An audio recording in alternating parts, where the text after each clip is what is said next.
Bonsoir à tous. Juste un mot, parce que c'est évidemment pas moi que vous êtes venus entendre ce soir, pour dire qu'on est très content au pavillon de l'Arsenal de l'association, du lien qui nous lie aujourd'hui, cher Bertrand de Fédot, à la Fondation Palladio, et qui se perpétue d'année en année et qui nous permet d'explorer toujours plus de sujets, plus de thématiques et plus d'intelligence pour la ville. Donc merci beaucoup de ce partenariat. Évidemment, je suis aussi très content parce que le thème que vous avez choisi pour ce soir, il n'est pas très éloigné de celui qu'on expose juste au-dessus. Peut-être que certains d'entre vous ont déjà vu l'exposition. Certains d'entre vous, comme Olivier de la Roussière, ils présentent plusieurs projets d'ailleurs, donc on est très heureux. Et puis enfin, avant de laisser la parole à Catherine Sabat, je suis très fier et puis presque ému, parce que d'habitude on présente toujours les invités, je ne le ferai pas ce soir, mais il y a quand même une invitée que je ne peux pas m'empêcher de présenter, qui est membre du conseil d'administration du pavillon de l'Arsenal, qui est la directrice générale de l'atelier parisien d'urbanisme et qui est la précédente directrice générale du pavillon de l'Arsenal. Dominique Alba, merci Dominique d'être là. Bonne soirée à tous.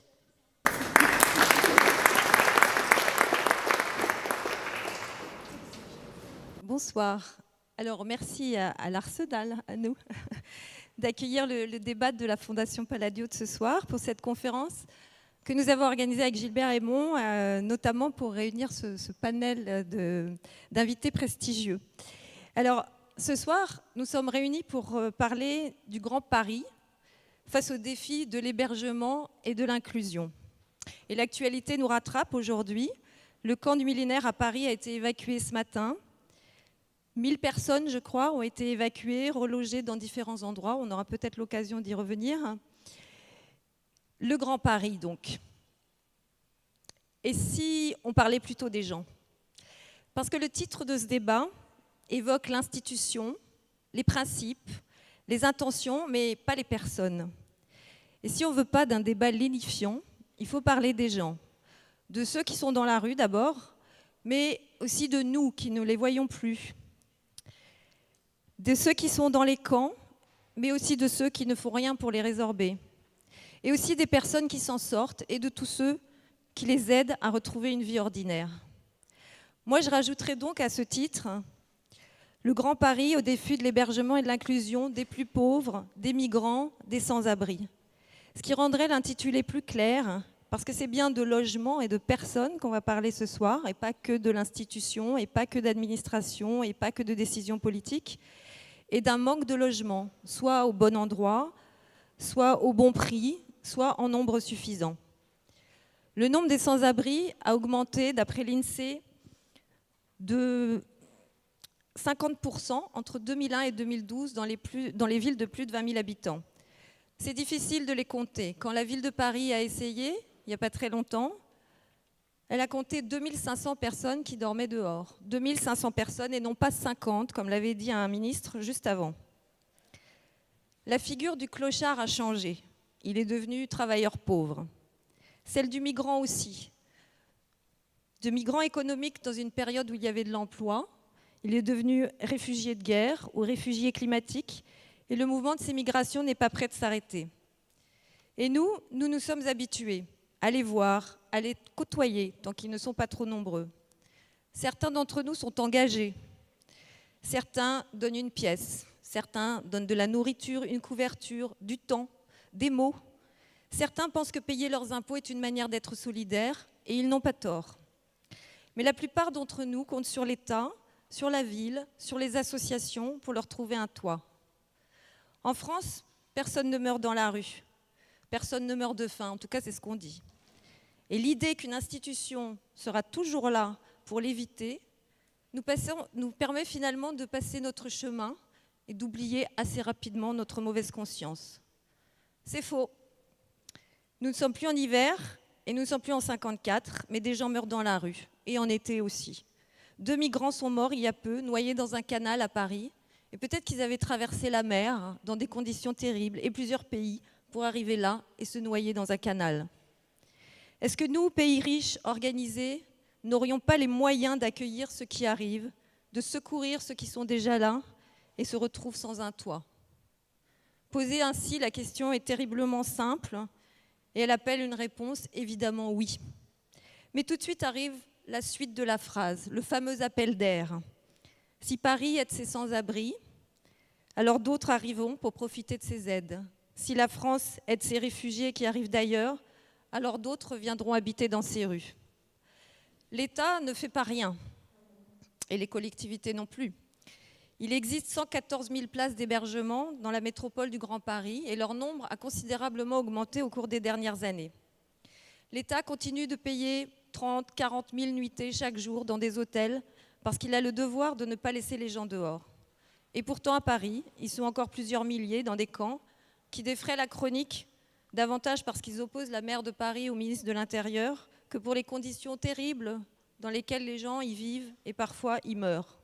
La ville avait connu 35 évacuations, les camps se recréent, il y en a eu une autre ce matin, et les camps se recréeront. Il est peu probable que l'on arrive ce soir à apporter des réponses, mais je compte sur vous. Mais l'idée est d'expliquer une situation que beaucoup de gens ont du mal à comprendre. Posons les choses très simplement, même si elles ne le sont pas. Nous sommes un pays riche, il y a des logements vides, le nombre de migrants et de sans-abri est important à Paris, mais Paris fait effet loupe, et même à l'échelle de la métropole, il n'est pas si important. À l'échelle de la France, il est ridicule. Et puis, il y a dans d'autres pays des exemples qui fonctionnent, qui ont fait leurs preuves, des systèmes un peu iconoclastes parfois. En Finlande, par exemple, la politique de Housing First, qui consiste à proposer un logement, non pas comme la récompense d'une réinsertion réussie, mais comme sa condition première. Sans un toit, on ne peut rien faire. On part de ce constat-là, on fournit un toit, on s'occupe ensuite d'accompagner les gens qui habitent et qui retrouvent une dignité à partir du moment où ils se sentent chez eux. La Finlande est un petit pays, 5,5 millions d'habitants, mais après tout, pourquoi ne pas essayer de répliquer ces expériences, par exemple à l'échelle de la métropole ? À Seattle, dans une société aussi libérale que celle des États-Unis, le conseil municipal a voté il y a quelques semaines à l'unanimité une taxe de 300 $ à peu près par an et par salarié qui s'applique aux entreprises qui font plus de 20 millions de chiffre d'affaires et qui doit servir à financer les aides sociales. Seattle est une des villes des États-Unis avec San Francisco où il y a le plus de sans-abri. Donc ce soir, nous avons réuni 3 intervenants. D'où parle-t-il ? Chacun d'un poste d'observation ou d'action spécifique qui devrait former un triangle vertueux, dont le sommet pourrait être le savoir, la décision publique, le financement et l'action. Ce triptyque étant animé ou ralenti, selon les périodes, par les moteurs que sont la volonté politique et la situation économique. Dominique Alba, d'abord, au milieu, est la directrice de l'Agence parisienne d'urbanisme qui vient de réaliser une étude sur les formes et les lieux d'hébergement dans le Grand Paris. Avant d'agir, il faut savoir où sont les structures existantes, quelles formes elles prennent, pourquoi elles sont implantées dans telle ou telle ville et pas dans telle autre, qui les décide, une information mise à jour, ce qui n'est pas facile car la situation est mouvante, mais elle va nous la donner.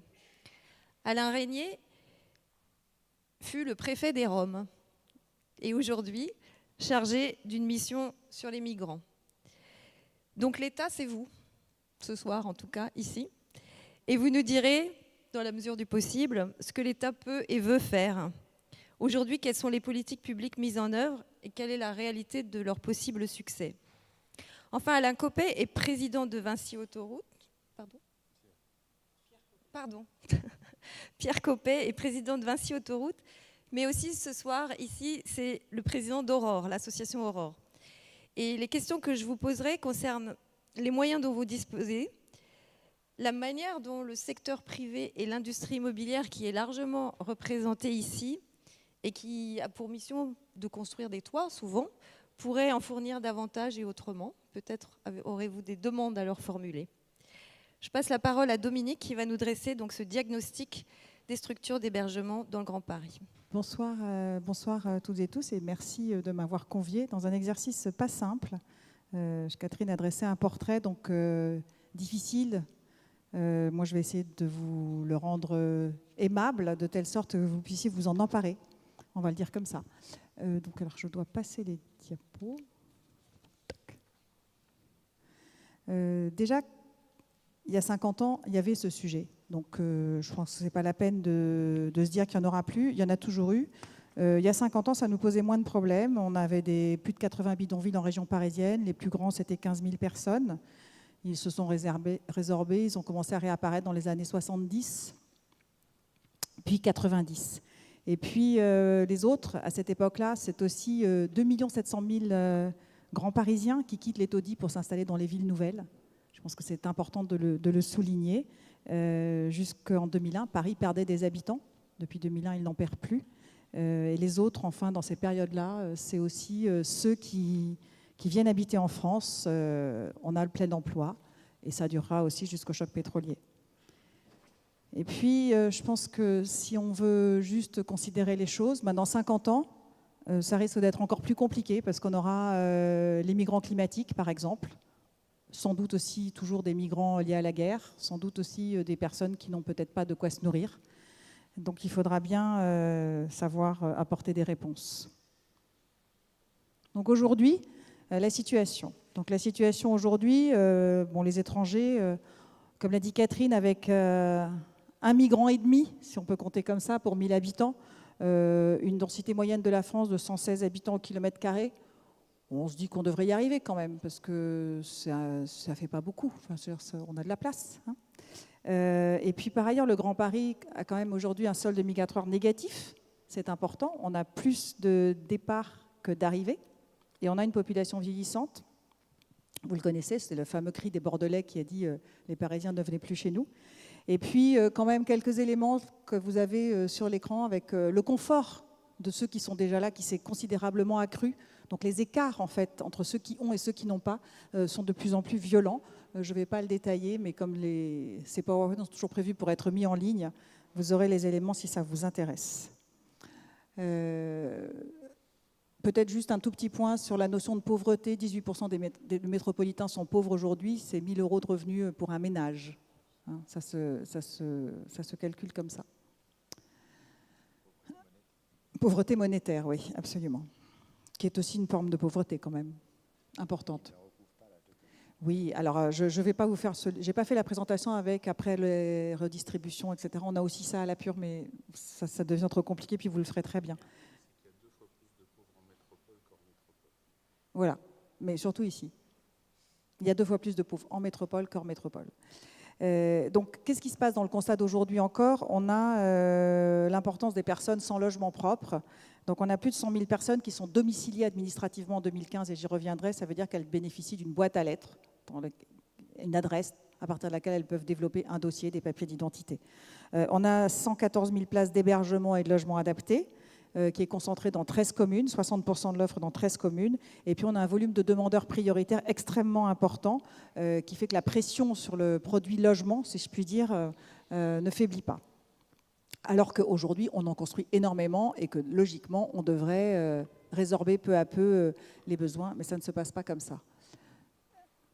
Donc, quelques cartes. Donc, ça, c'est pour vous montrer comment sont réparties les places d'hébergement dans la métropole du Grand Paris, donc dans les 131 communes.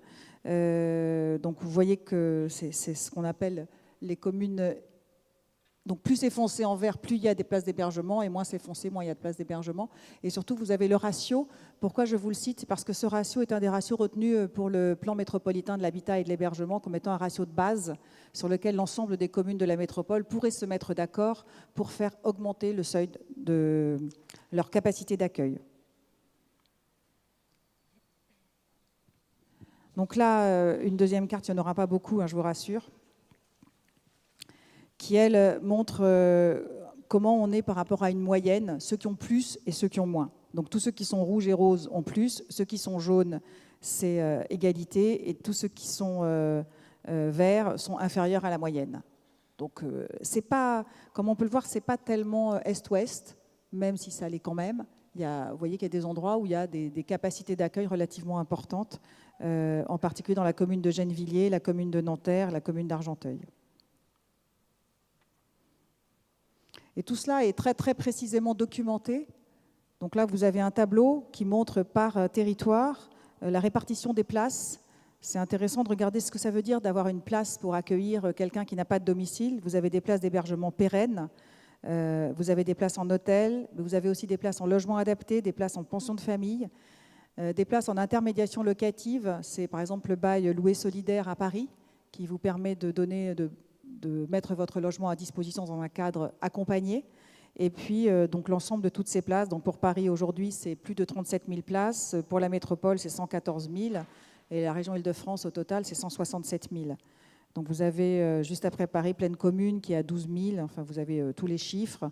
Le territoire qui accueille le moins, c'est Grand Paris Seine-Ouest, qui est donc le territoire de Boulogne, ici les Moulineaux, Meudon. C'est aussi un territoire à sa décharge qui a beaucoup d'espaces verts et qui a une relative densité, mais qui a assez peu de logements sociaux et très très peu de logements d'accueil d'urgence. Donc quand on continue dans cette histoire, un point important, et vous comprendrez pourquoi je vous le présente, c'est la question de la domiciliation. Pourquoi c'est important? Parce qu'en fin de compte, vous avez une chaîne qui s'installe quand vous arrivez dans la grande ville. Vous allez là où il y a des services de jour, là où vous pouvez être domicilié, parce que l'hébergement, ça vient après, d'une certaine façon. C'est-à-dire qu'on cherche un toit, mais le toit, il faut qu'on vienne vous chercher, donc les maraudes viennent vous chercher. Enfin, je crois que mes deux voisins en parleront beaucoup mieux que moi. Mais il y a une manière d'occuper l'espace qui fait qu'on a plus de personnes qui viennent là où elles savent qu'elles ont déjà un premier accueil de jour. Et le rôle des associations, puisque vous voyez là la répartition, et vous le verrez sur la slide d'après, les associations qui accompagnent par rapport aux services, je dirais, publics, si je puis me permettre de le dire ainsi. Donc le bleu, c'est la domiciliation assurée par les associations, et le orange, c'est ce qui est assuré par la collectivité. Donc qu'est-ce qui va se passer ? Au 1er janvier 2019, c'est-à-dire dans quelques mois, la loi prévoit que la métropole du Grand Paris exerce de plein droit, en lieu et place de ses communes membres, le volet opérationnel de la politique de l'habitat, auquel le législateur a rajouté un volet hébergement. Donc aujourd'hui, la métropole a engagé la réalisation du plan métropolitain de l'habitat et de l'hébergement qui sera présenté en juin au Conseil métropolitain.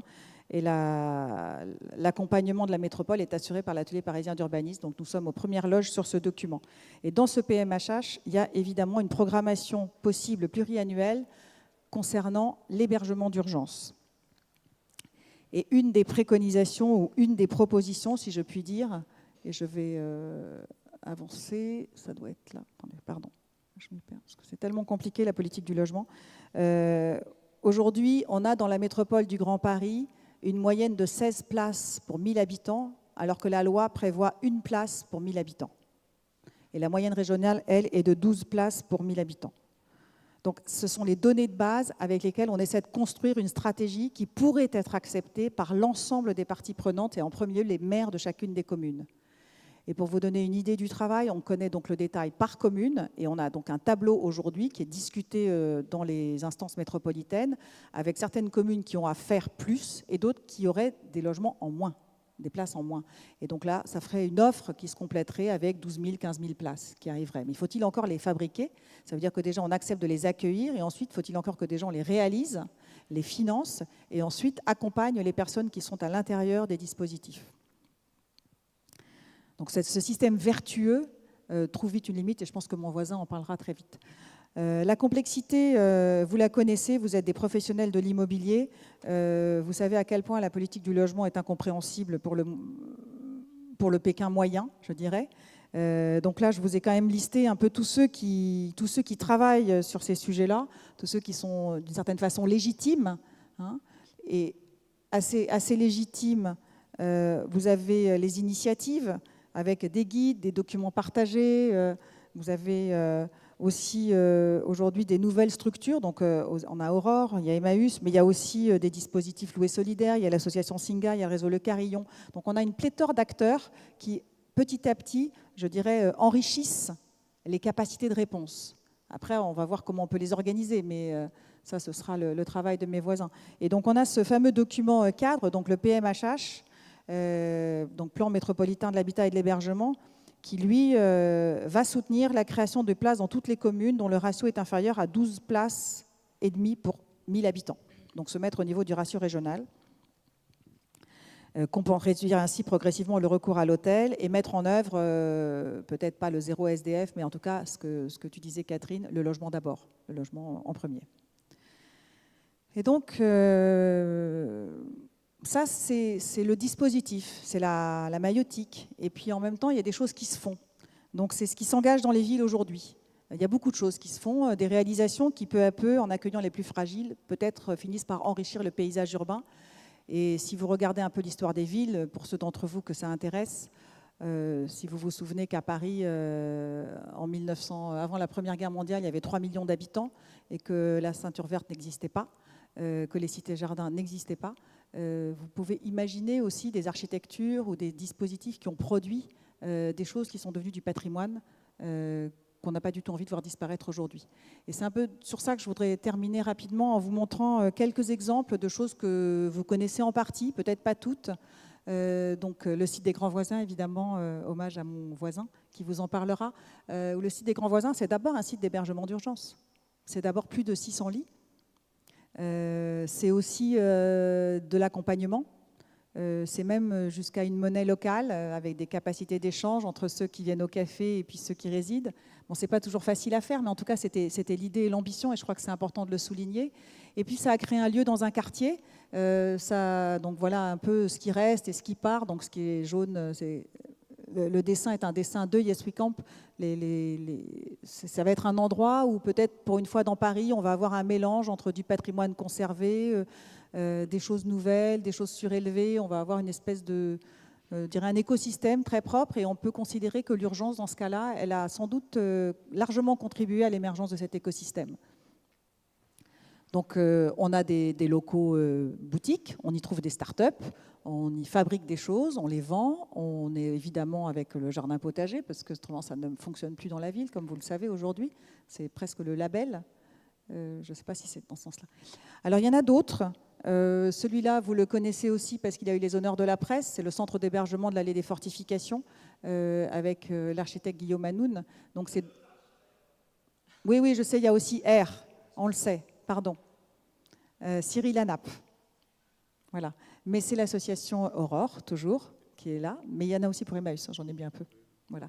Mais c'est intéressant parce que tout le monde se souvient de ce qui s'est passé quand cet endroit a été installé. Tout le monde se souvient de la réunion en mairie du 16e où un certain nombre de personnes ont agonie d'injures la préfète, ce qui ne se fait pas. Et aujourd'hui, la chose va bien et les gens du quartier viennent. Et il y a même une personne qui s'est exprimée dans le journal La Croix pour dire à quel point elle regrettait son expression agressive et combien elle trouvait en fait positive l'expérience qui s'est installée dans ce quartier. Et au-delà de ça, ce que je voudrais simplement souligner, c'est qu'il s'agit d'architecture, ce qui n'est pas la chose la moins importante. Quelque chose aussi que vous connaissez sans doute, la bulle, la fameuse bulle dont on a beaucoup parlé aujourd'hui, puisque dans l'expression de la maire de Paris, elle demande à l'État de réinstaller la bulle quelque part. Donc, je vais vous dire quand même combien de personnes sont passées par la bulle, parce que ça vaut le coup de donner les chiffres qui sont extrêmement impressionnants. C'était 80 à 100 migrants chaque jour qui sont passés là depuis l'ouverture du site en octobre 2016. Ce que je peux retenir par rapport à des professionnels de l'immobilier, c'est que Julien Belair, qui donc en est l'architecte, a eu la commande le 15 juillet et que ça a ouvert 3 mois plus tard. Donc pour ceux qui trouvent que c'est long à Paris et compliqué, vraiment... Je remercie Michel Zaoui d'être présente. Et je pense qu'elle n'est pas pour rien pour le fait que ça a été fait en un temps record, avec une certaine qualité esthétique, comme vous le savez. C'est le gonflable d'Answalter-Müller. Des artistes sont intervenus. Et il y a une intelligence du projet qui fait que Julien Belair a su tirer parti d'un bâtiment existant en essayant de faire en sorte de minimiser tous les travaux. Et donc, il a fait des démolitions partielles pour en particulier répondre aux questions posées par les pompiers. Donc voilà la bulle. Quelque chose de beaucoup plus important, qui est le centre d'hébergement d'urgence d'Ivry-sur-Seine. Donc là aussi, Atelier Rita, primé au prix de la première œuvre du Moniteur. Donc une installation assez étonnante sur pilotis. Vous avez vu la nature du sol, dans lequel, je retiens moi un chiffre, 47 bébés sont nés au camp d'Ivry. Enfin, je ne parle pas d'un camp, un centre d'hébergement d'Ivry. Il y a une école. Et il y a aujourd'hui 200 personnes d'Ivry, volontaires, habitants de la ville, qui viennent et qui donnent des cours de toutes sortes et qui accompagnent avec leurs connaissances, leur métier, leurs compétences. Je pense que c'est quelque chose aussi là qu'il convient de souligner, puisque la première chose, et c'est ce que disait aux 50 ans de la Pure, on avait une discussion sur le sujet, et il était dit que, en fin de compte, beaucoup de gens se proposent, et j'y reviendrai, peu vont au bout, et ceux qui vont au bout sont tous très très contents, et en fait l'acceptation locale est très forte. Bon, il ne veut pas passer. Donc vous voyez, c'est quand même pas inintéressant par rapport à l'idée qu'on fabrique aussi des patrimoines. Et puis le Bastion Bercy, qui est une expérience qui vient juste, qui va ouvrir là, qui vient juste d'ouvrir, qui est petit à petit occupé par les familles, c'est ouvert, avec comme particularité le fait qu'on a des terrains de sport sur le toit et l'idée que des habitants du quartier pourraient venir aussi échanger avec les habitants, puisqu'en fin de compte, ce ne sont plus des migrants ou des réfugiés, ce sont tout simplement des habitants qui ont un habitat particulier.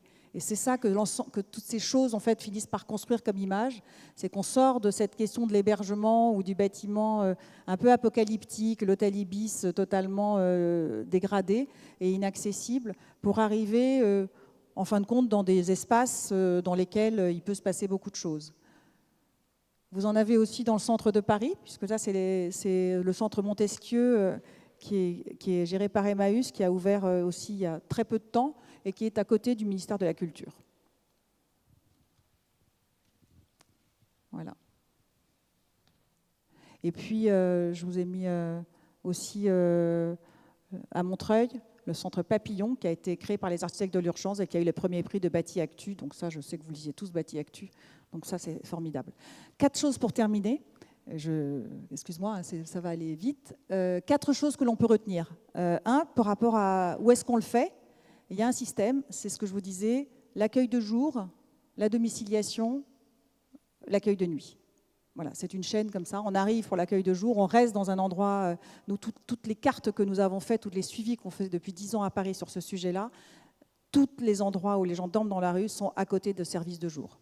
Donc, on sait que le service de jour est une façon de programmer, je dirais, ou en tout cas une indication pour la programmation de l'accueil de nuit. La deuxième chose, c'est le stock bâti. On a 360 millions de mètres carrés dans la métropole, beaucoup de bâtiments vides, beaucoup de bâtiments qui attendent des secondes vies. Un certain nombre de réinventés s'en sont emparés. Aujourd'hui, dans la métropole, le président Ollier a proposé qu'il dégage une petite somme d'argent pour accompagner les études qui permettraient de voir si des bâtiments peuvent être occupés de manière temporaire. Donc on peut imaginer aussi là des choses intéressantes. Donc ça, c'est un nouveau support. La troisième chose, c'est qu'en fait, les initiatives citoyennes sont partout, extrêmement nombreuses. Et tout ça, c'est grâce à nos outils web, grâce au réseau, grâce à Internet, grâce à Facebook. Et puis enfin, une quatrième chose qui est importante, c'est qu'en fin de compte, ça crée des lieux très beaux dans lesquels n'importe lequel d'entre nous va aller passer une soirée. Et donc, ça crée des endroits de vie dans la ville. Et ce que je voudrais simplement dire, c'est que peut-être que là aussi, on a une occasion de réinventer et d'inventer et d'imaginer la ville de demain. Voilà.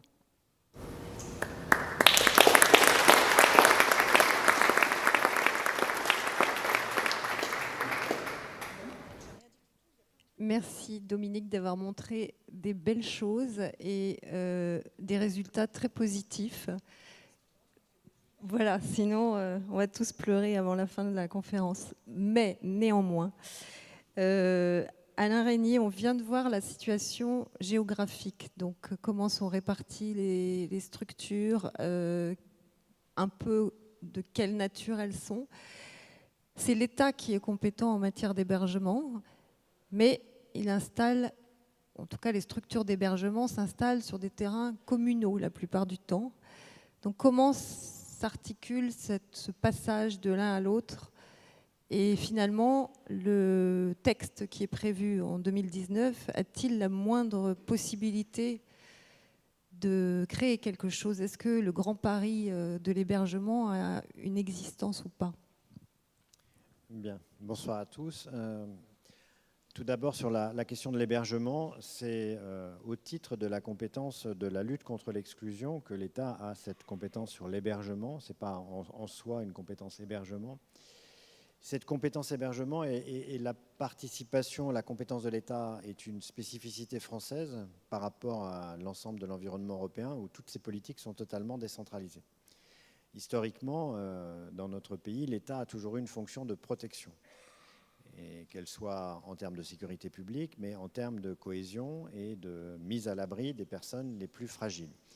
Donc, depuis la première décentralisation, s'est construit un peu partout dans l'ensemble de ce qui est devenu aujourd'hui les métropoles françaises, une gouvernance métropolitaine qui intègre la dimension de l'hébergement et du logement dans un continuum, dans une approche plus de logement d'abord, c'est-à-dire en privilégiant la mise en situation directe de la personne dans un logement et pas de passer par un certain nombre d'escaliers pour atteindre depuis la rue l'hébergement dans ses différentes formes et puis le logement.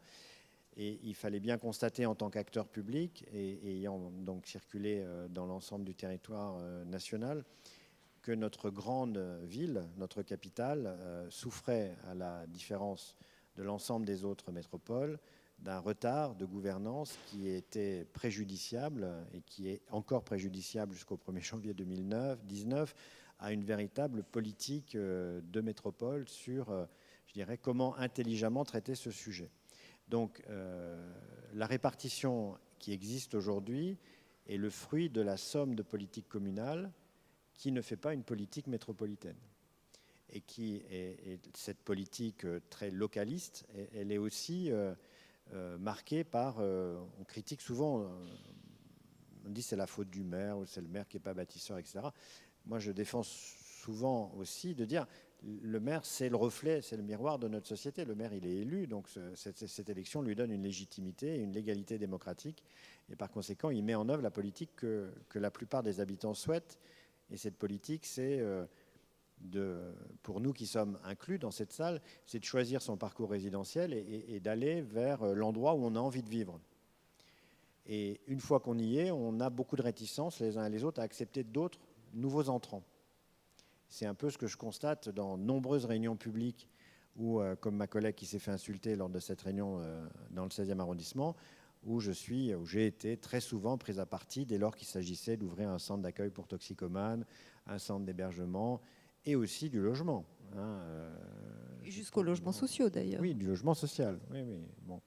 Donc c'est, je dirais, une tendance de repli général qui concerne aussi bien les populations les plus précaires autochtones, celles qui sont françaises et qui résident sur le territoire français, mais qui s'étend de plus en plus à la peur des migrants au sens générique du terme, quel que soit leur statut. Donc, et là, on est dans une situation de déni de réalité. Déni de réalité parce que je crois qu'il faut dire les chiffres, et au-delà des chiffres, entre ma naissance et aujourd'hui, la France a connu une multiplication de population de 1,7, l'Afrique de 17. Nous avons vraisemblablement allé vers 15 à 16 milliards d'humains à la fin de ce siècle, et l'Organisation des Nations Unies estime qu'à peu près 15% de la population mondiale va bouger au XXIe siècle.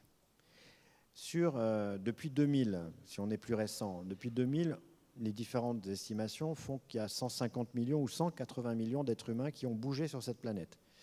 Si on les résume, si on les ramène à 100 personnes, 98%, 98 personnes sur les 100 ont migré sud-sud, à l'intérieur de pays déjà eux-mêmes non développés. Je vous rappelle que le Liban, ce petit pays de la Méditerranée, accueille 1 million de personnes déplacées. Donc, si nous revenons à notre situation à nous, pays développés, effectivement riches, nous accueillons 2 sur 100. Voilà, je pense qu'il faut que vous gardiez ce chiffre en tête et il faut que vous gardiez aussi que nous sommes face à une dynamique de choc migratoire et de choc multiples, de transitions multiples qui font que cette question sera une question centrale des prochaines années, des prochaines décennies.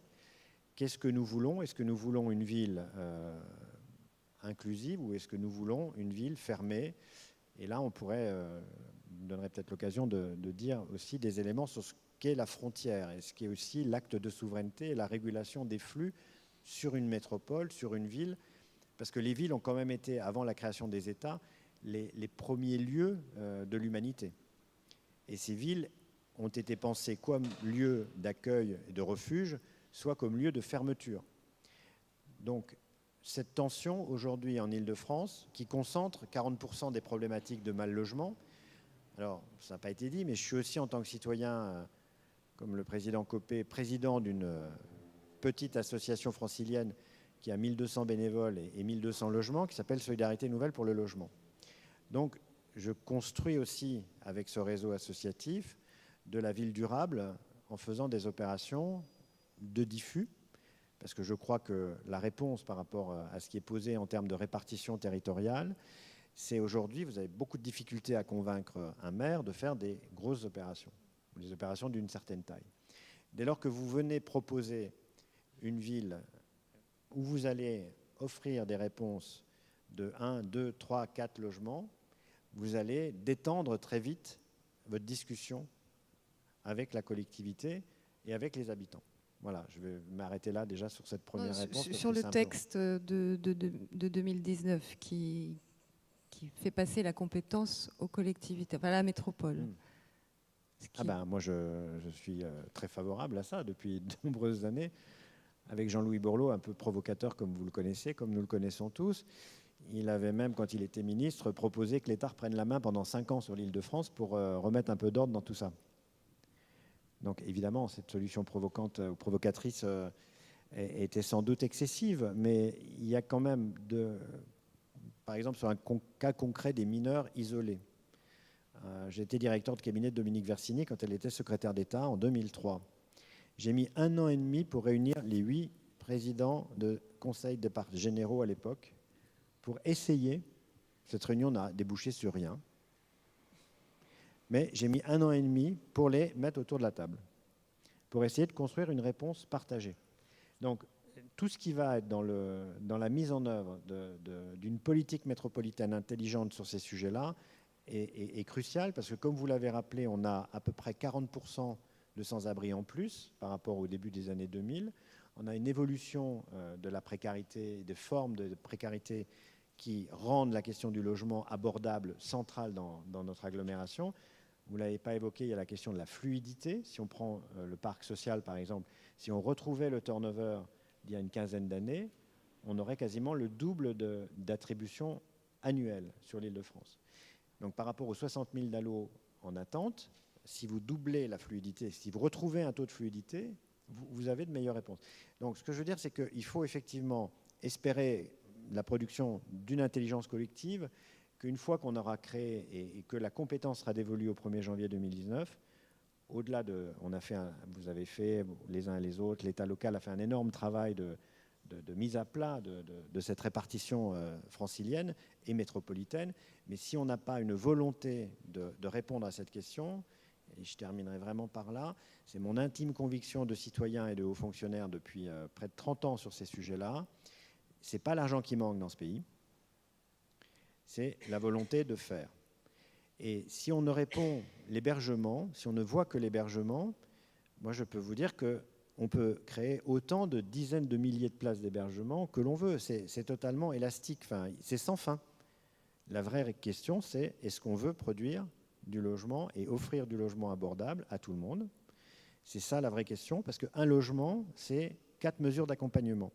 Quand l'État dépense 250 millions d'euros en chambre d'hôtel chaque année dans la métropole, ça pose quand même question à tous les Français et à vous qui êtes là, puisque vous êtes aussi contribuables, sur la bonne optimisation des crédits publics. Donc moi, je plaide depuis des années sur un logement, c'est 4 mesures d'accompagnement et c'est aussi 4 places d'hébergement. Mais c'est terrible ce que vous dites, parce que ça veut dire que la volonté de faire n'est pas là depuis longtemps. Je ne l'ai pas rencontrée en tous les cas. Mais ce qui ne veut pas dire, et pour ne pas être pessimiste, c'est qu'il y a énormément de choses qui ont été faites, mais pas à la hauteur des enjeux. Alors, Pierre Compé, vous avez une grande expérience de la demande, c'est-à-dire que vous voyez où sont les sans-abri, où sont les personnes qu'il faut héberger, et puis vous y répondez, parce que vous, à la tête d'Aurore, vous montez des structures de toutes sortes dans des tas de lieux très différents. Votre expérience de l'existence d'un grand Paris sur le sujet, c'est quoi? Parce que finalement, il y a une concentration à Paris. Paris fait loupe. On a vu pourquoi il y a des réseaux de solidarité. C'est là qu'on peut éventuellement trouver un petit boulot, faire la manche, retrouver d'autres, etc. Pourquoi Paris fait loupe à ce point-là? Parce que les autres n'en veulent pas? Moi, je suis assez à l'aise avec ce que vient de dire le préfet Régnier et j'ai eu l'occasion de voir la façon dont nos voisins allemands, qui accueillent 1 million de réfugiés quand nous en accueillons moins de 50 000, traitent le sujet. Et ça montre assez bien les deux mots français du sujet qui sont l'étatisme et la centralisation. Quand la chancelière allemande a décidé de son programme d'accueil, elle a demandé aux Landes ou aux communes, je suis allé voir ça à Hambourg, elle a dit à Hambourg, vous en prendrez, je ne sais plus, 10 000. Et puis Hambourg en a fait son affaire et s'est organisé et a fait d'ailleurs de l'habitat évolutif tout à fait intéressant et tout à fait démonstratif. Donc je pense en effet que l'approche décentralisée est une bonne approche. Et on voit bien effectivement dans l'approche du sujet à Paris que les frontières du périphérique sont difficiles à franchir et qu'on a souvent du mal à obtenir une répartition juste et à obtenir des implantations sur l'ensemble des territoires franciliens. Donc je pense que le fait de transférer cette compétence d'hébergement et d'habitat sera féconde pour les sujets dont nous traitons. Moi, je voudrais quand même dire, parce que je pense que ça n'a pas été complètement précisé, le sujet dont on parle, c'est un sujet de crise du logement. Il n'y a pas de crise des migrants. Le sujet qui permettrait de résoudre la question de la pauvreté et la question des SDF, notamment en région parisienne, c'est un sujet, vous l'avez dit, de logement et pas un sujet d'hébergement. C'est-à-dire qu'aujourd'hui, on a une chaîne qui est complètement bloquée. On ne construit pas suffisamment de logements, il n'y a plus de fluidité dans les HLM, il n'y a pas de débouché des HLM vers le logement privé et il n'y a pas de débouché des centres d'hébergement vers les HLM. Donc les durées de séjour dans les centres d'hébergement et de réadaptation sociale s'allongent année après année. Les durées de séjour dans les centres d'hébergement d'urgence s'allongent de façon préoccupante. Et en fait, tout le système est thrombosé par l'absence de débouchés. Et donc le sujet majeur, c'est un sujet de crise du logement. Et pourtant, on construit beaucoup. Mais on ne construit pas assez, mais ça, ce n'est pas un scoop. Mais on construit beaucoup et les prix ne baissent toujours pas. Enfin, il y a aussi un manque d'élasticité de la quantité construite au prix qui est assez flagrant sur ce marché-là. Oui, enfin, je peux pas contester ce point, mais je pense que, notamment en abordant le sujet de façon globale sur la métropole et en construisant plus, on avancera beaucoup mieux. Je pense qu'une façon d'illustrer ce que vous avez dit, monsieur le préfet, c'est de rappeler qu'un lit d'hébergement d'urgence aujourd'hui est payé 42 €, Inch'Allah, parce que l'État annonce des baisses de prix tout à fait inquiétants pour les associations. Mais si vous multipliez 42 € par 365 jours, vous avez de quoi financer assez rapidement des programmes, non pas d'hébergement, mais des programmes de logement. Et donc, clairement, on est dans le sujet de l'hébergement et de l'hébergement d'urgence, dans de l'expédient, dans de la gestion d'urgence. Et si on abordait ce sujet avec les exemples réussis de Housing First ou toutes les démarches où on a vu le logement d'abord et la mise en place, enfin, la prise en compte des personnes à la rue vers du logement, si on utilisait plus systématiquement l'argent vers le logement, je pense qu'on serait beaucoup plus efficace, beaucoup plus durable et beaucoup plus efficace en matière d'insertion. Et vous voyez qu'on est là loin de la question des migrants. Je voudrais juste dire un mot sur la question des migrants.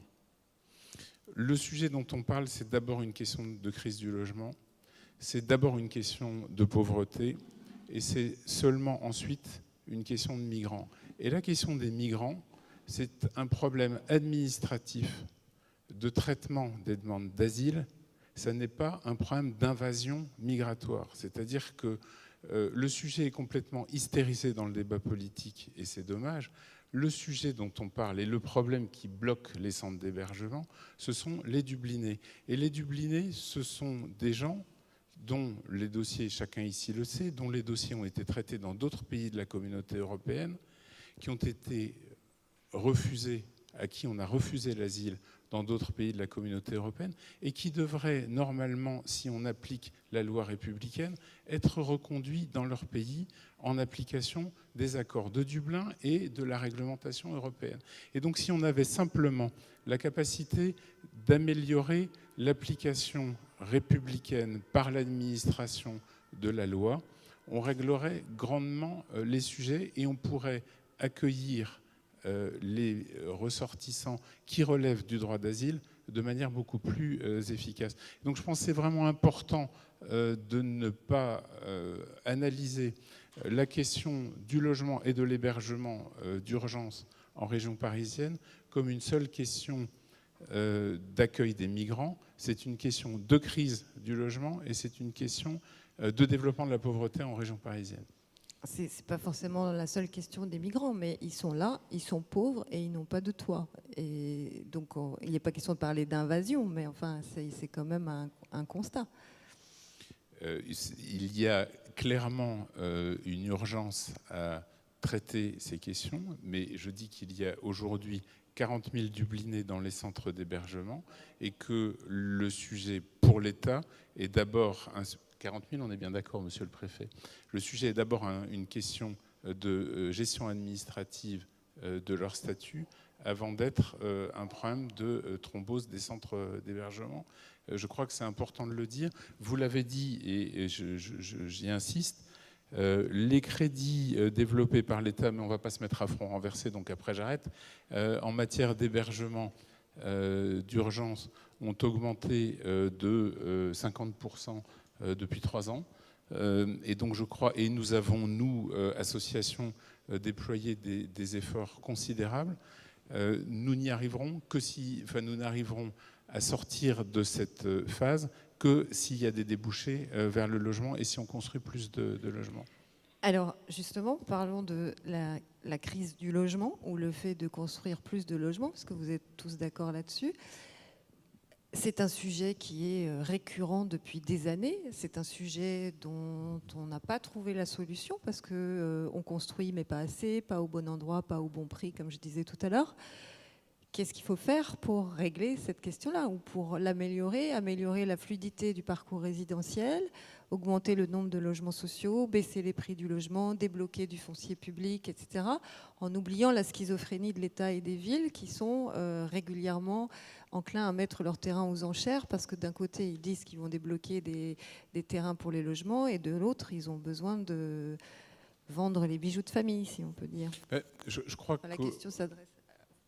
Je voudrais juste dire un mot, parce que Aurore a été un peu précurseur dans le sujet de l'usage des bâtiments intercalaires, puisque vous savez que nous avons utilisé pendant toute la période où l'État instruisait le permis de construire et où la ville instruisait le permis de construire et où on était à la recherche d'une destination pour l'Institut national de la propriété industrielle rue de Saint-Pétersbourg. Aurore a utilisé ce bâtiment pendant plus de 2 ans et y a logé quelques centaines de personnes. Et nous avons développé l'idée que les bâtiments privés ou publics qui sont en instance d'affectation ou en phase d'instruction des procédures étaient dans un meilleur usage si on y faisait du logement provisoire que s'ils étaient gardiennés par des maîtres chiens et murés.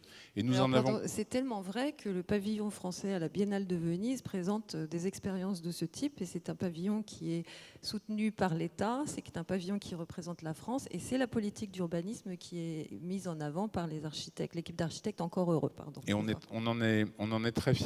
Je pense qu'on a réussi. Je pense que c'est une démarche qui n'aura jamais fini de montrer sa richesse. D'abord, ça nous a fait sortir du discours, ça a fait sortir le débat du discours sur les réquisitions. Et ensuite, ça a fabriqué de la confiance et de la fluidité entre les acteurs. J'ai la faiblesse de penser que quand Aurore arrive et dit à la PHP ou à AXA, j'ai plaisir à citer AXA parce que AXA fait partie des bailleurs et logements français qui nous ont confié des logements et des bureaux en phase intercalaire. J'ai la faiblesse de penser que quand c'est Aurore et que nous avons à notre actif 5 ou 6 opérations dans lesquelles nous nous sommes engagés à utiliser en bon père de famille des locaux, à payer les fluides, le gardiennage, et à partir le jour où on nous demande de partir, et que nous l'avons fait et que nous l'avons démontré, nous sommes plutôt plus convaincants que le DAL et nous sommes plutôt moins menaçants que d'autres formes de squat. Donc nous sommes des squatteurs légaux, bien sous tout rapport, et en plus nous arrivons à inventer en partenariat avec d'autres, avec Yes We Camp, avec Plateau Urbain, avec le soutien de la ville et de dizaines, voire de centaines d'associations à Saint-Vincent-de-Paul, des formes d'urbanisme provisoire, transitoire, qui sont très riches et dont nous ressortirons transformés et dont le site et dont le quartier ressortiront transformés, parce que je pense qu'on invente par là des modes de coexistence, de cohabitation, d'échange et de co-construction qui sont absolument passionnants et absolument innovants.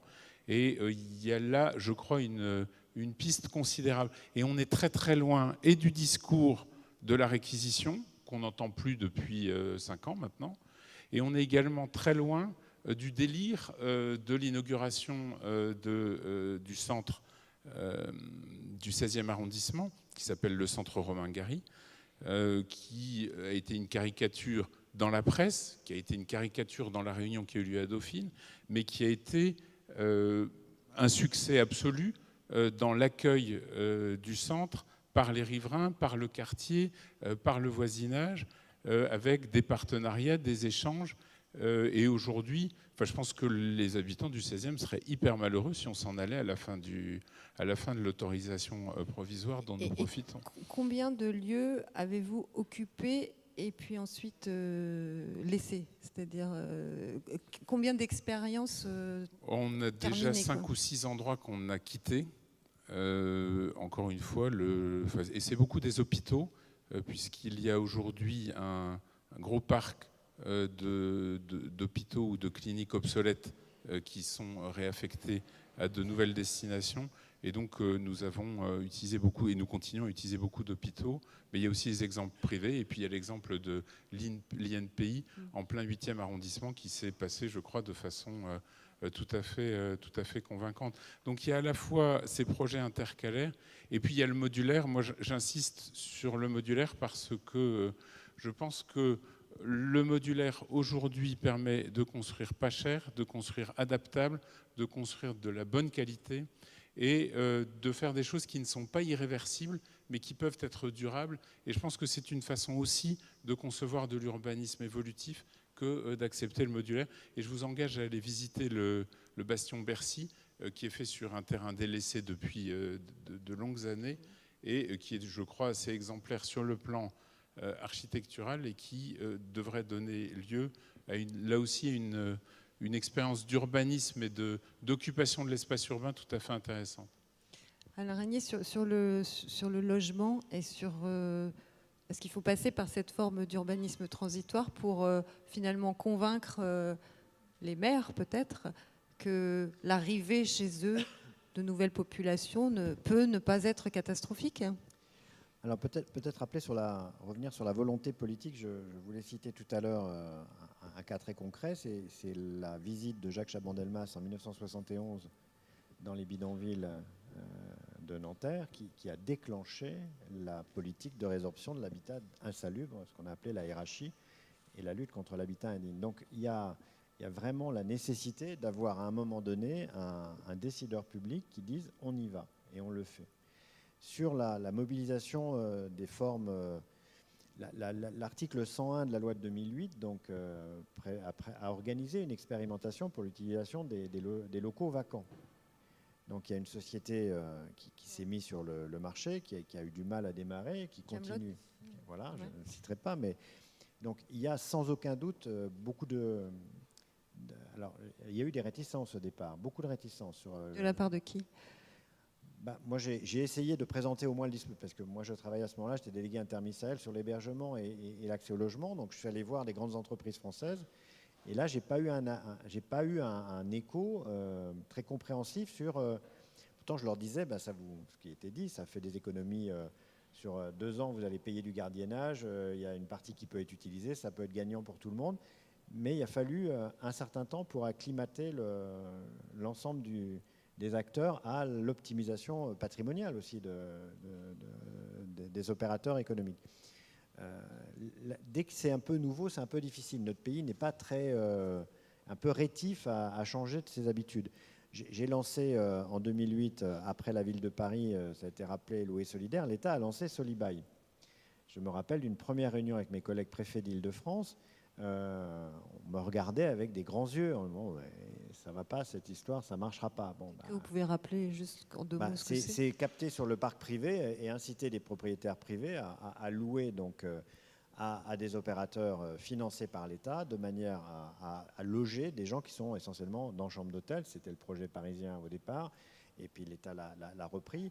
Et donc on prend sur le marché locatif des logements et on essaye dans les 18 mois. Pierre Coppée l'a dit, c'est de plus en plus long. C'est-à-dire la période de transition est de plus en plus long. On passe à 2 ans, etc. Mais en tous les cas, c'est une bonne réponse de mobilisation du parc privé, très concrète, et qui coûte moins cher à l'État, encore une fois, que les chambres d'hôtel. Pour vous donner le chiffre, aujourd'hui, notre pays dépense 2 milliards d'euros par an sur l'hébergement. Sur l'hébergement de droit commun et sur l'hébergement côté migration. C'est la première dépense d'intervention de subvention de l'État français aujourd'hui. C'était 1 milliard il y a 10 ans. Donc, il y a un problème aussi pour nous, État, de soutenabilité d'une telle politique. Et c'est la raison pour laquelle les réponses ne sont pas forcément les meilleures, c'est-à-dire de dire on va couper le prix de la place, mais il y a un problème de soutenabilité, si on veut encore une fois contribuer à la maîtrise de nos finances publiques. On ne peut pas continuer à avoir des dépenses qui progressent d'une manière continue. Et vous l'avez très bien dit, c'est de l'urgence et du palliatif. Donc la vraie question, c'est de produire des réponses pérennes, de produire du durable. Donc effectivement, il faut capter et il faut transformer un certain nombre tout ce qu'on peut avoir sous la main. Mais la vraie question, c'est comment, effectivement, dans un parcours résidentiel, vous sortez d'un parc social à 5-6 euros vers une sortie dans le parc privé à 17, 20 ou plus en fonction de la taille bon. Donc, tant qu'on n'a pas ce continuum de prix, on a une très grande difficulté et on a une accentuation et une embolisation continue de tous les segments logement. Je voudrais rajouter un mot sur les questions migratoires pour remettre aussi de la raison sur ce débat qui est très souvent marqué par l'émotion et par la peur. Vous vous rappelez d'un point de vue strictement juridique, ça je prends mon rôle de préfet. La France applique des conventions internationales, celle de Genève de 1951, qui est très datée, puisqu'elle est datée de 6 ans après le deuxième conflit, le grand conflit mondial du XXe siècle. Il n'y avait que 50 États. Nous étions toujours dans des formes d'États coloniaux, et nous étions après 1949, où l'humanité a édicté la Charte universelle des droits de l'homme. Donc on était dans une époque post-traumatique de la Deuxième Guerre mondiale, où nous avons fait d'énormes progrès de reconnaissance des droits fondamentaux attachés à chaque être humain, et nous avons essayé d'organiser un droit international de protection des personnes. Ce droit international, si aujourd'hui, aux Nations Unies, était discuté le texte de la Convention de Genève, il ne serait pas adopté. C'est-à-dire que nous sommes dans un repli caractérisé et notable des droits et un retour des droits des États souverains. La souveraineté d'un État, c'est un territoire, un gouvernement et un peuple. Donc il faut organiser avec la frontière la régulation des flux d'entrée et de sortie. Et qu'est-ce qui se passe au niveau de notre planète, toute petite? C'est que vous avez des grands espaces où les souverainetés redeviennent des souverainetés dures, les États-Unis, la Russie, la Chine, et nous sommes un continent qui n'a pas de structuration politique, parce que l'Union européenne n'est pas encore une forme de souveraineté, donc nous n'avons pas de frontières. Donc les États-nations qui composent l'Union européenne aujourd'hui sont obligés de revenir et de réaffirmer leur souveraineté sur leurs frontières. C'est ce qui est en train de se passer. Et donc tant que nous n'arrivons pas à construire un système européen basé sur une volonté politique de faire ensemble, et c'est la question des Dublinés. Qu'est-ce qui s'est passé à Dublin, l'accord de Dublin 3 ? On a convenu entre nous que dès lors qu'un demandeur d'asile arrivait par la voie terrestre dans un pays, c'était ce pays qui devait traiter son dossier. Et s'il bouge après, on le renvoie dans le pays qui était censé traiter sa demande. Donc cette application très, très bête et méchante d'un protocole qui au départ était un protocole aussi de mise en responsabilité de chacun devient aujourd'hui quelque chose qui se retourne contre chacun d'entre nous et qui fait que nous portons une assez grande responsabilité politique sur la situation italienne, parce que nous avons quelque part laissé nos amis italiens tout seuls, parce qu'ils sont géographiquement le pays par lequel on arrive majoritairement aujourd'hui, avec la Grèce évidemment. Nous les avons laissés seuls et nous n'arrivons pas à organiser une allocation. Depuis l'automne dernier, la Commission européenne a renoncé à mettre en œuvre un accord qui avait été pris par les États et les chefs d'État de réallocation des demandeurs d'asile entre pays européens. Cet accord est mort. Et donc nous sommes aujourd'hui, la France, face à une Europe de l'Est dont le président hongrois vient de donner l'autorisation de tirer sur les migrants qui tenteraient de franchir la frontière hongroise, puisque aujourd'hui vous avez une reprise de la migration terrestre par la voie des Balkans, qui est aussi une des conséquences du jeu très difficile que nous avons avec la Turquie, puisque nous avons payé 4 milliards la Turquie, l'Union européenne a payé 4 milliards la Turquie pour bloquer les migrants en Turquie. Et donc la Turquie en a bloqué plusieurs millions. Et aujourd'hui, donc, nous sommes dans une relation aussi géopolitique très complexe. Donc notre pays essaye, à la fois le président de la République a une volonté de remettre la question européenne et de réouvrir cette question de Dublin et de faire en sorte qu'on redevienne un peu intelligent. Mais en même temps, compte tenu encore une fois du contexte général de la société française et des sociétés européennes, tous les États qui ne sont pas dans ces grandes puissances dont j'ai cité les noms tout à l'heure, les États de l'Union européenne sont obligés, et pour les 6 mois qui viennent, la France est sortie de Schengen sur sa frontière avec l'Italie. Et nous sommes tous donc face à une situation de très grande difficulté à trouver une voie d'équilibre et une voie de raison sur la régulation d'entrée et de sortie. Voilà, je voulais simplement rappeler les questions de droit international, droit européen, droit français. Tout ça est d'une très grande complexité. Il faudrait beaucoup plus faire de pédagogie, expliquer les choses et montrer effectivement et rappeler que notre pays a accueilli entre 1880 et 1930 6 millions d'étrangers sur une population de 30 millions d'habitants et que ça ne s'est pas passé très simplement, mais c'est sans commune mesure par rapport à quelques dizaines de milliers ou quelques centaines de milliers de personnes qui ne représentent qu'un tout petit pourcentage de la population française, mais qui produit une réaction de rejet sans précédent. Mais vous avez raison de rappeler que ça ne s'est pas passé non plus de façon totalement anodine. Ça, on l'a oublié aussi. Donc. Je vais laisser mon voisin parce qu'il doit dire un truc comme ça. Je voulais simplement réagir à un de vos propos précédents sur les montants investis par l'État qui sont incontestables et sur le tour de vis budgétaire sans précédent qu'on est en train de faire.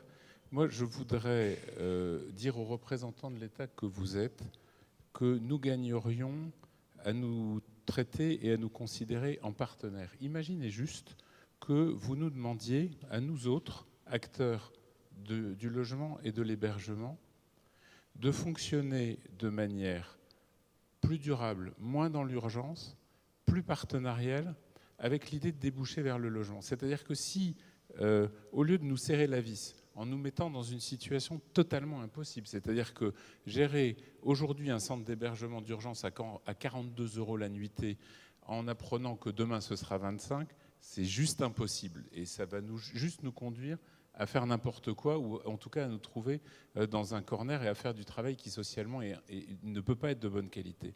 Si au lieu de faire ça, vous nous demandiez, en travaillant à budget constant, d'utiliser cet argent pour transformer de l'argent des projets d'hébergement en projets de logement et des projets provisoires en projets durables, avec tous les architectes et les urbanistes créatifs, avec tous les partenaires que nous avons dans les communes, je pense que nous pourrions être plus intelligents. Mais pour ça, il faudra avoir une régulation moins budgétaire et plus partenariale. Mais il y a beaucoup de gens intelligents, c'est-à-dire que là, on a l'impression que vous parlez pour la première fois. Or, non, mais tout le temps, justement, j'aimerais bien dire un truc. Attends, juste une seconde. Ce que je sais très bien, c'est que vous connaissez, que vous parlez, que ces discours-là, on les entend depuis beaucoup d'années et que pour autant, les choses ne bougent pas. C'est-à-dire que, alors, le tour de vis budgétaire, il est nouveau et il va encore faire empirer les choses. Mais les choses n'allaient pas bien. C'est un pays où on ne se fait pas confiance. C'est-à-dire que si, et moi-même étant à l'intérieur de l'État, si j'arrivais à avoir une discussion de raison avec mes collègues de Bercy, on n'en serait pas là. Voilà, donc le problème, il est encore une fois que c'est déraisonnable et que les pressions, enfin j'ai encore demandé hier au Premier ministre de me donner un mandat de refonder la relation avec les associations d'une manière intelligente, en disant on est dans une impasse. Voilà, je n'ai pas eu de feu vert, mais je progresse. À chaque fois, je dis, effectivement, on peut pas, on doit aussi entendre nos collègues de Bercy et aussi les Français sur le poids qui est devenu quand même extrêmement lourd de la dépense publique et sur la nécessité qu'on utilise mieux l'argent des Français. Mais aujourd'hui, on est dans un jeu malsain d'irresponsabilité et je pense que ça va nous mener dans le mur. Donc moi, à l'intérieur du système, ceux qui me connaissent dans la salle, je ne mâche jamais mes mots et je dis ce que je pense. Donc voilà, je le dis. Je dis effectivement que je partage cette approche de dire de baisser à 25 € sur un coin de table à Bercy, de trouver 5 milliards d'économies. Moi, je sais faire aussi. C'est pas, enfin, je dirais que 5 milliards sur le logement ou sur d'autres politiques. Mais c'est très facile. Ouais. Voilà. Peut-être que si j'arrive à mettre un pied dans le truc, hein, parce que vous voyez, c'est comme ça que ça marche en fait. C'est pour ça qu'aussi des fois on est dans le mur. Non, ça, je ne ferai pas ça, je n'oserais pas. Quand je vous entends discuter, quand je vois aussi les choses que vous dites et comment vous reprenez les sujets, on a le sentiment qu'il y a la possibilité tout d'un coup, c'était un peu le sens de ma dernière slide, et c'est les 4 points que j'ai montrés, c'est qu'on peut construire une politique avec ce qui est en train de se passer. Et donc ce que vous demandez, c'est une conversation pour pouvoir mettre en place cette politique. C'est exactement ce que vous venez de demander à l'État. Moi, j'ai juste fait 4 slides qui montrent les 4 composantes de la politique, c'est-à-dire où, avec qui, les produits, et puis ce que vous avez dit, qui sont les éléments complémentaires d'équipement qui, en fait, ne relèvent pas uniquement de l'habitat, mais aussi de la ville. Et c'est ce que vous avez su faire brillamment avec Aurore, ce que fait Emmaüs Défi ou ce que font d'autres collectivités à toutes les échelles, et il y en a de plus en plus. C'est ce que vous disiez, quand on fait des petites choses, en plus, on est largement accueilli. Moi, je suis frappée de voir que dans le PMHH, et Dieu sait si les discussions au niveau métropolitain sont complexes. Et quand je dis complexe, c'est un tout petit mot. Même le logement, à la limite, c'est peut-être plus simple. Qu'on se dise que, quelque part, les élus se sont à peu près... Je ne dis pas qu'ils se sont mis d'accord, ce n'est pas mon rôle de dire ça, mais en tout cas, cette proposition est sur la table, et c'est une de celles qui est, je dirais, qui a peut-être la plus de chances d'aboutir, en tout cas on peut l'espérer, qui est de dire ok, on répartit l'hébergement, on accueille, parce qu'en fin de compte on commence à savoir comment on fait. Donc ça mérite peut-être pour se pencher durablement sur le sujet, peut-être que c'est quelque chose dont la métropole peut s'emparer, à défaut que ce soit l'État et Bercy, avec l'ensemble des acteurs immobiliers. Il y a énormément d'argent dans l'immobilier en Ile-de-France, énormément. Moi je disais en souriant, on pourrait peut-être faire un mécénat social et pas qu'un mécénat culturel sur les œuvres d'art, on pourrait avoir des fondations, c'est très il y en a sérieux. qui existent, mais ça pourrait être des choses qu'on pourrait imaginer. Mais en allant un peu plus loin, il faut qu'on laisse derrière nous le traumatisme du grand ensemble. Voilà, on l'a fait à un moment. Beaucoup fonctionnent, certains ne fonctionnent pas. L'ANRU dépense aussi des milliards, et à mon avis plus que pour l'hébergement, et ça ne marche pas forcément beaucoup mieux. On a des problèmes de retour à l'emploi dans tous ces secteurs. Mais sur les périodes d'avant, je citais les cités-jardins, les HBM, on a aussi su faire des patrimoines qu'aujourd'hui on revendique comme étant des patrimoines. Donc je dirais que la difficulté ou accueillir le plus fragile dans la ville, ça a jamais, ça a plutôt très souvent permis de réaliser des choses belles qui font que nos villes sont aujourd'hui de plus en plus belles. Donc il faut sans doute l'avoir en tête. Et je voudrais rajouter deux autres points, excuse-moi Catherine. La population vieillit. Ceux qui sont rentrés dans le logement social aujourd'hui, ils y sont encore. Ils ne sont plus en famille, ils sont dans des grands logements. À Paris, la moitié des logements en famille ne sont pas occupés par des familles. Donc ça aussi, c'est un sujet. Parce que, Mais il y a donc, même des lois qui permettraient aux bailleurs de organiser donc maintenant, des il y a bourses au l'idée de logement revisiter au bout de 6 ans, enfin, etc., etc. C'est très compliqué. Tout le monde crie au scandale. Le fait est qu'on a aujourd'hui un parc social qui ne correspond plus à la structure de la population. On a par ailleurs une population qui va vieillir. On sait que la moitié des propriétaires parisiens sont cadres ou retraités, ont quasiment fini de payer leur logement et disposent d'un logement plus grand que la moyenne générale à Paris.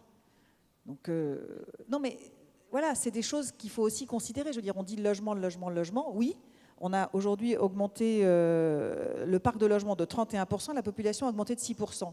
Cherchez l'erreur. Mais justement, on la Non, cherche. Les familles monoparentales, on est désolé, oui, il y a des femmes qui ont décidé de quitter des maris insupportables ou des maris insupportables des femmes, enfin j'en sais rien. En tout cas, il y a les ménages sont plus petits, on vit plus longtemps, il y a des tas de raisons, personne n'est coupable de ça. Mais collectivement, on a une responsabilité. L'exposition du premier étage, elle vous montre plein de façons d'habiter différentes. Je pense que ça vaut le coup de regarder. Et il y a un dernier point quand même qu'il ne faut pas oublier, on n'en a pas parlé, c'est l'accompagnement.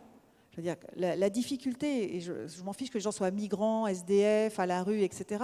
On vous explique aussi que la fermeture des lits dans les hôpitaux psychiatriques a conduit à augmenter dans l'espace public la présence de personnes qui sont en grande difficulté et qui ne peuvent pas s'insérer normalement dans la société. Oui, Donc, on a fait une expérimentation là-dessus en mettant des malades mentaux dans une opération de logement d'abord et on a eu 80% de succès. Donc, oui, mais vous les avez accompagnés. il y a eu, Pas évidemment, il ne faut pas oublier le travail Donc, je veux dire social. que dans l'argent, Mais ça marche mieux que l'hébergement d'urgence. Mais on est tous d'accord sur le fait qu'un vrai toit, ça marche sans doute mieux. Sauf s'il est peut-être dans une situation urbaine qui fait qu'on ne peut rien faire, on ne peut pas mettre ses enfants à l'école, on ne peut pas aller travailler. Donc moi, ce que je crois aussi dans le phénomène Grand Paris, c'est qu'on a, grâce au réseau de transport qui va offrir un nouveau maillage, on va quand même rendre accessible beaucoup de territoires qui l'étaient peu, et qui vont donc retrouver une attractivité, et on devrait desserrer normalement les taux du logement. Je dis bien normalement. Après, on n'est pas parfait, mais quand vous discutez avec Orpi et que vous regardez quels sont un peu les critères qu'ils utilisent pour commercialiser des maisons qui sont à 2 km de la gare, aujourd'hui, la maison, elle est louée, elle ne vaut pas. Demain, on sera à 2 km d'une gare à bicyclette, une gare de transport lourd, ça ira très bien. On a ça. Et le dernier point, c'est qu'on a un vieillissement du parc qui se dégrade, et on a aussi quelque chose qui arrive, qui est une paupérisation importante d'une partie du parc de la zone dense de la région Île-de-France, en particulier de la Petite Couronne, sur laquelle on a des marchands de sommeil, de l'abus, et qui est une forme d'hébergement, alors là pour le coup, pas brillante, pas accompagnée par Aurore ni par Emmaüs, qui est aussi un sujet. Donc le logement, je dirais, on peut ouvrir plein de portes qui sont tout autant de drames. Alors là-dessus, moi j'en appelle à la fermeté de l'État, monsieur le préfet. Vous pouvez réquisitionner, fermer les hôtels tenus par les marchands de sommeil et on s'en occupera. Il y a tout ce qu'il faut pour le faire. Il y a une manière un peu saine de, je sais pas, c'est pas saine, mais de tout prendre et d'agir sur tout, quoi. En fait, on ne peut pas dire que c'est que le logement ou que ça ou que ça. Aujourd'hui, il faut prendre tout. Et l'expérience du logement d'abord, parce que vous l'avez évoqué, en Finlande, ça a l'air de marcher très très bien, dans d'autres pays aussi, et en France, on balbutie là-dessus. En France, les dispositifs sont généralement portés et financés par l'État. Ce sujet est en expérimentation, notamment sur des publics atteints de troubles psychiatriques, et il fonctionne très bien, évidemment. Uniquement sur des publics ça atteints. Ça faisait partie d'ailleurs du programme d'Emmanuel Macron. Oui. Hein, et donc il y a une stratégie nationale du logement d'abord qui est en cours.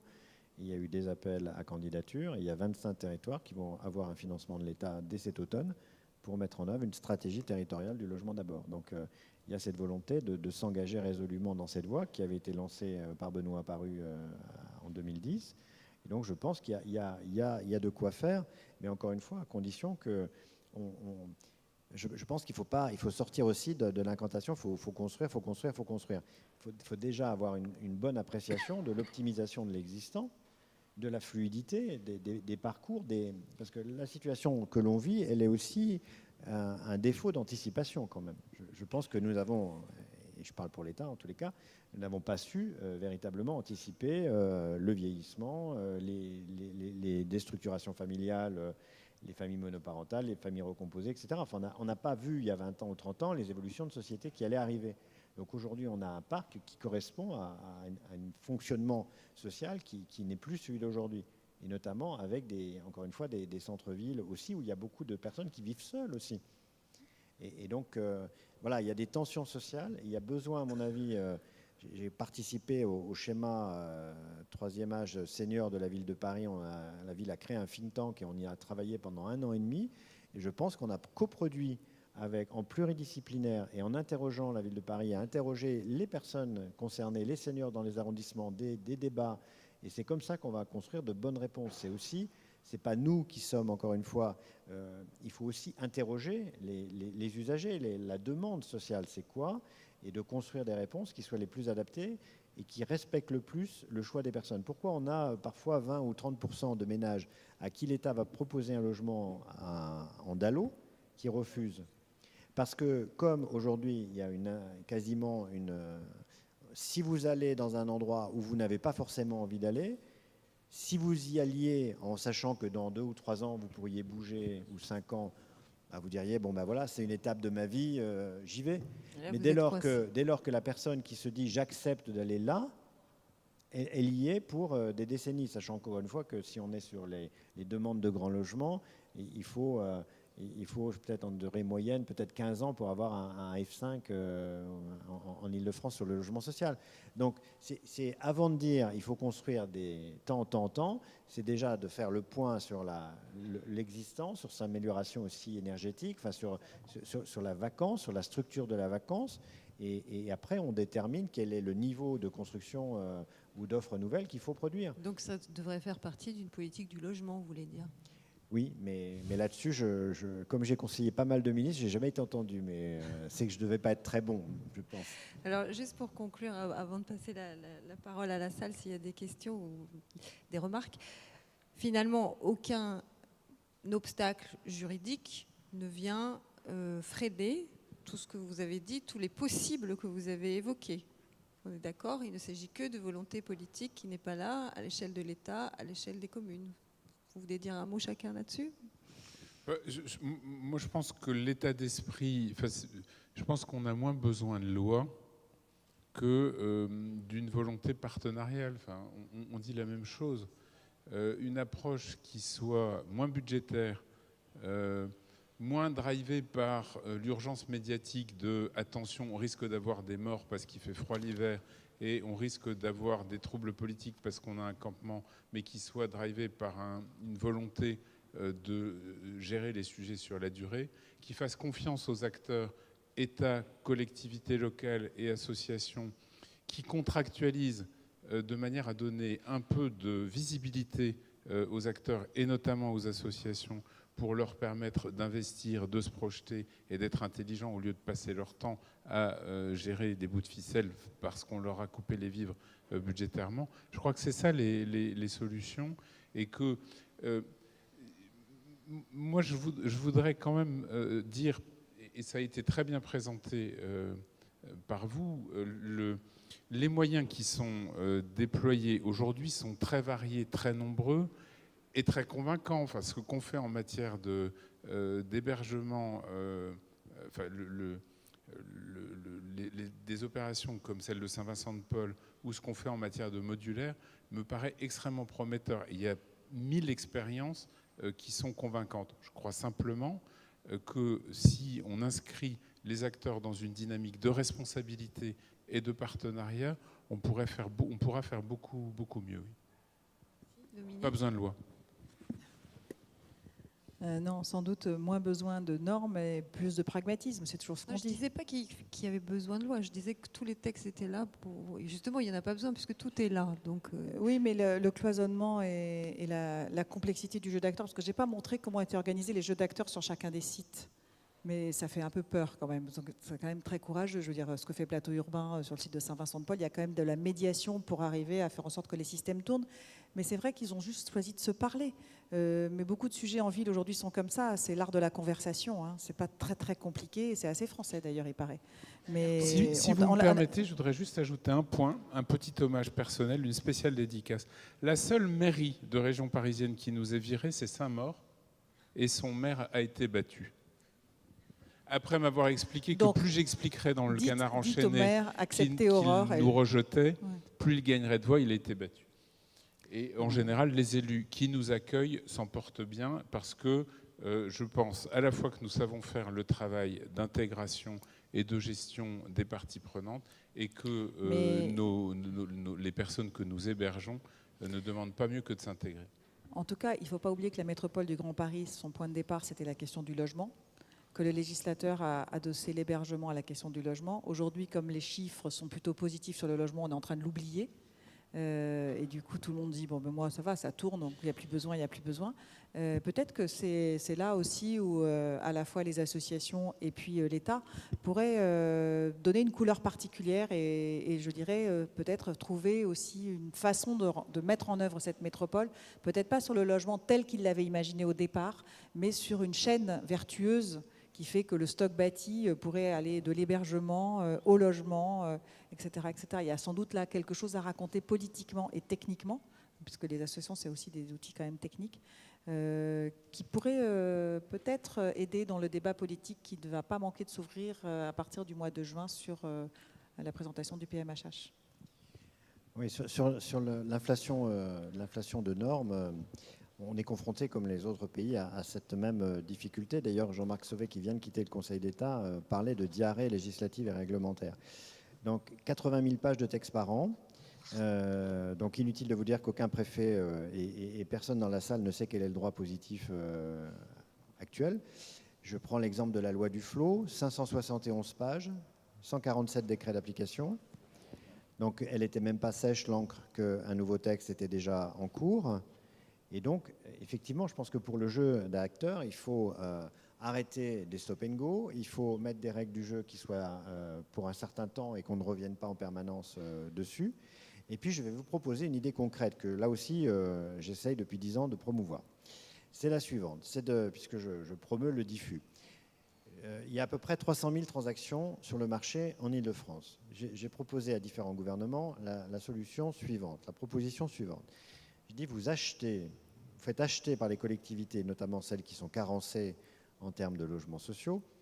On organise vous prenez 3% de ces 300 000 sur 3 ans et vous achetez directement sur le marché.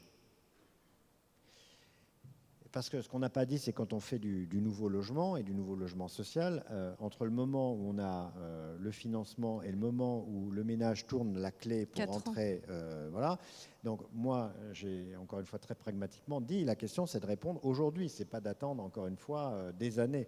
Donc si vous prenez sur le marché avec des opérateurs, et là je me suis heurté à un tollé du monde HLM, là aussi parce que moi j'aurais bien aimé que le monde HLM crée des filiales et investisse dans ce type de modalités d'intervention. De même que dans l'intermédiation locative, je vous dis aussi qu'ils n'ont jamais mis les pieds dedans. Et c'est pas faute d'avoir essayé de le faire. C'est tout ce que fait la maire de Paris. Hein. Oui, non, mais il me semble que vous avez côtoyé Madame Versini, c'est ça? Ça doit être ça. Non, mais je vous donne si je puis me permettre, la tendance du parc social français sur l'intermédiation locative, sur la mobilisation, sur la vente HLM, on n'en a pas évoqué, mais on pourrait l'évoquer, sur les postures dogmatiques dans ce pays. Donc moi, je vous dis une solution concrète, c'est vous prenez 3% par an des ventes sur le marché, vous prenez les communes carencées, vous leur dites, si vous faites ça, l'État vous accompagnera et ça vous fera 2 logements pour 1, ou je sais pas, on peut trouver le moyen de... Parce que j'étais à Saint-Maur vendredi soir pour un débat organisé par l'association dont je suis président, donc SNL, sur la situation dans le Val-de-Marne et à Saint-Maur. Bon, la mairie n'avait pas répondu présent, c'est-à-dire que même s'il a perdu, ça n'a pas changé la politique de Saint-Maur. Donc, il faut continuer à proposer des choses sur des terrains appartenant à l'État. Moi, j'ai proposé aussi, par exemple, un opérateur comme Adoma n'a pas besoin de permis de construire, parce que c'est un opérateur de l'État. Donc, moi, il me semble qu'il faudrait construire 10 000 logements modulaires. Et ça, je sais, Vinci et d'autres opérateurs avec qui j'ai travaillé ces dernières années, on pourrait faire 10 000 logements modulables qui interviennent sur des situations d'urgence, des campements, de l'habitat indigne, sur des terrains appartenant à l'État. En 6 mois, on sait faire et après, on trouve des solutions.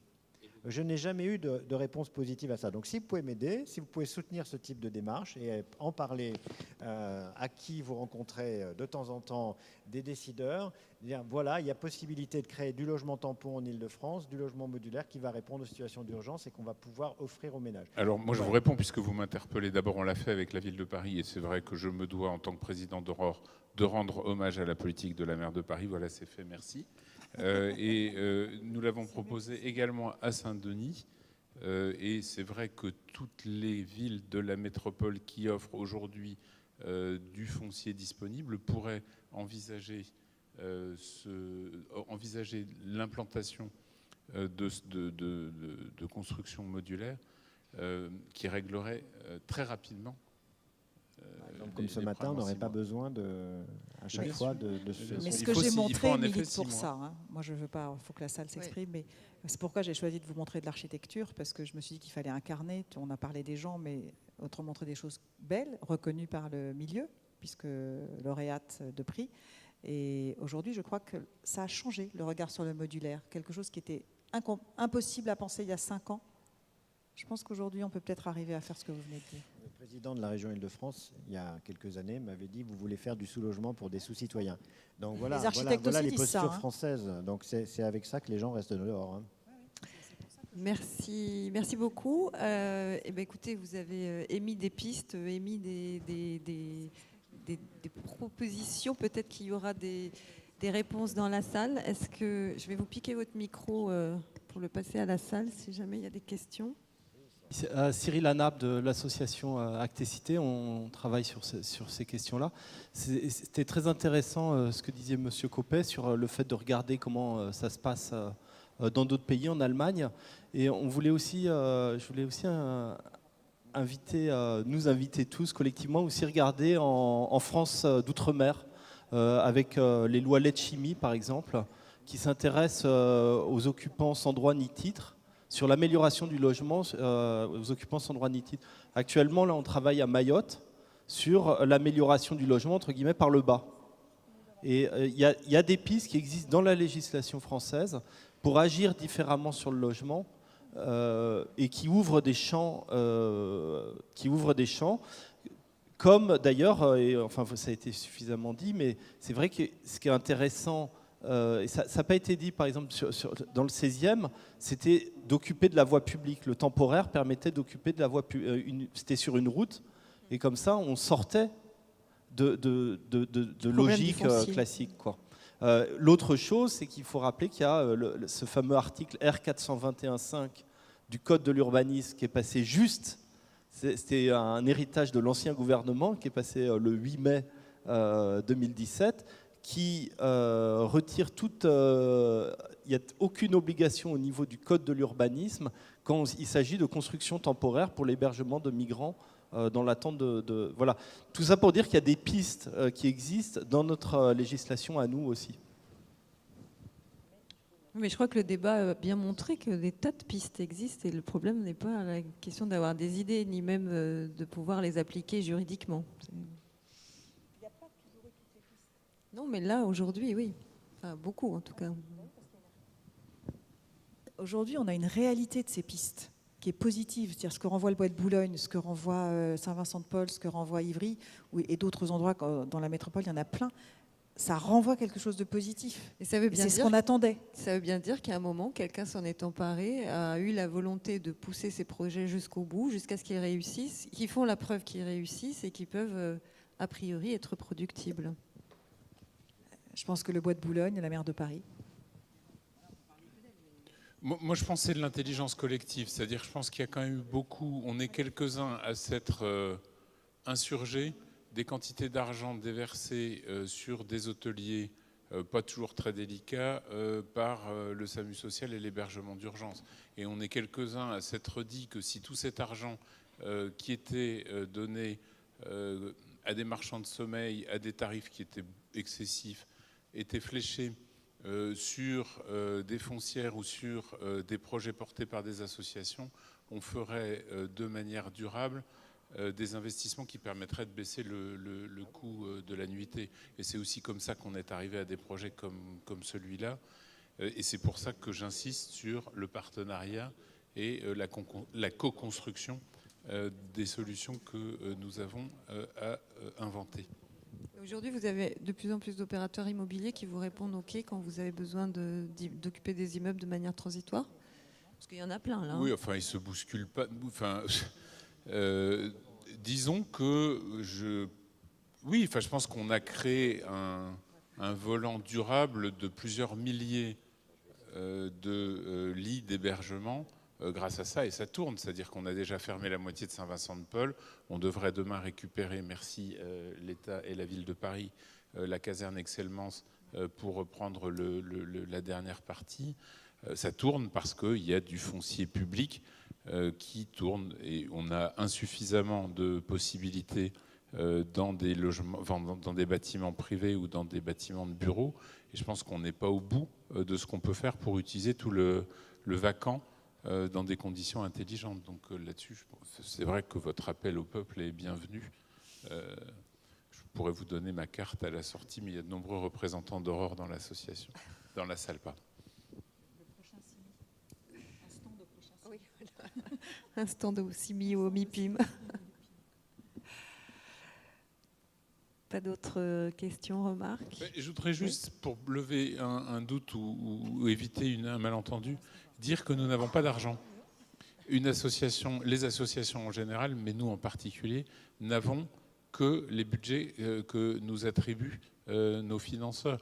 Donc, les démarches dans lesquelles nous sommes sont des démarches d'optimisation des fonds qu'on nous donne pour financer à la journée les personnes que nous accueillons, mais malheureusement, nous n'avons pas de fonds propres. C'est aussi pour ça qu'on n'est pas hyper à l'aise quand on nous divise par deux les budgets, monsieur le préfet. Je crois que le message est passé, mais ça ne changera rien, je crois. Mais... C'est un problème de survie, hein, c'est pas pour rire. Oui. Mais comme on est de bonne humeur, on peut dire que le secteur associatif est agile, qu'il s'adapte rapidement et qu'il fait ça dans la bonne humeur. Et que la métropole pourrait s'emparer du sujet à l'image de Anne Hidalgo. Voilà, je crois que ça va aller là. Ou de Patrick Braouzek quand même. Merci beaucoup de vos interventions, merci de votre attention et je vous souhaite une très bonne soirée.